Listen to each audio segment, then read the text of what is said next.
अस्सलाम वालेकुम दोस्तों, इस वीडियो में मैं आपको बताऊंगा मर्दाना जरासीम में कमी का इलाज।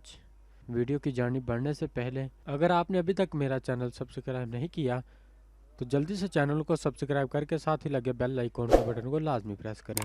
दोस्तों, बनोला कपास का बीज रुई के पौधे का तखम है। ये ना सिर्फ मनी की अफजाइश करता है बल्कि इसको गाढ़ा और मर्दाना जरासीम में इजाफा करता है। इसके अंदर विटामिन ई ज़्यादा मिकदार में पाया जाता है जो तौलीद नस्ल और हमल ठहराने के लिए बहुत ज़रूरी है। अमसाक भी पैदा करता है और दूध की मिकदार में भी इजाफा करता है। इसीलिए बाज़ इलाकों में मवेशी पालने वाले अपनी भैंसों को खूब खिलाते हैं। जोड़ों के दर्द को भी दूर करता है।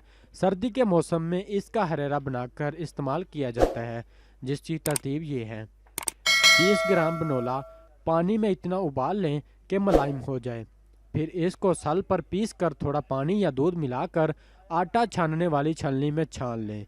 जो दूध सा निकलेगा, इसको 10 ग्राम घी में लौंग या छोटी इलायची का बुगार लगाकर एक बार उबाला आ जाने पर थोड़ी शक्कर मिलाकर पी लिया करें।